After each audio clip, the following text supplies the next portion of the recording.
അപ്പോൾ മക്കളെ, നീറ്റ് എഴുതിയ നിങ്ങൾ ഒരുപാട് പേര് എഴുതിയിട്ടുള്ള ഒരു എക്സാം ആയിരിക്കും CUET. ഒരുപാട് പേര് അതിൻ്റെ റിസൾട്ട് വെയിറ്റ് ചെയ്ത് നിൽക്കുകയാണ്.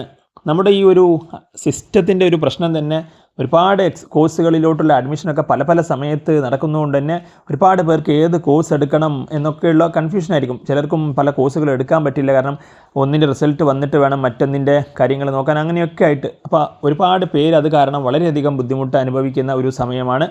എസ്പെഷ്യലി ഈ ഒരു CUETയുടെ റിസൾട്ട് ഇത്രയും അധികം വൈകിയത് കൊണ്ട് തന്നെ.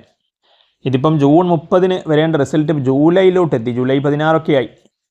അതുമാത്രമല്ല, ഇനിയിപ്പം CUETയിൽ റീടെസ്റ്റ് നടക്കുകയാണ്. നിങ്ങൾ അറിഞ്ഞിട്ടുണ്ടാകും, 1000-ൽ പരം സ്റ്റുഡൻസിന് 6ഓളം സംസ്ഥാനങ്ങളിലായിട്ട്.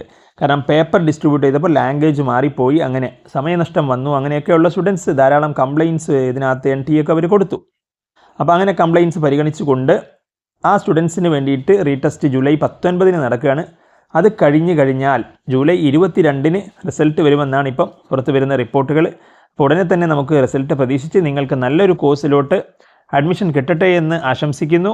അപ്പം നീറ്റുമായി ബന്ധപ്പെട്ട, CUETയുമായി ബന്ധപ്പെട്ട, അതുപോലെ തന്നെ മറ്റ് എഡ്യൂക്കേഷൻ ന്യൂസ്, കോഴ്സുമായി ബന്ധപ്പെട്ട, ജോലിയുമായൊക്കെ ബന്ധപ്പെട്ട വാർത്തകൾക്ക് വേണ്ടിയിട്ട്, വീഡിയോകൾക്ക് വേണ്ടിയിട്ട് നമ്മുടെ ചാനൽ സബ്സ്ക്രൈബ് ചെയ്ത് ബെല്ലൈക്കൻ എനേബിൾ ആക്കാൻ മറക്കണ്ട.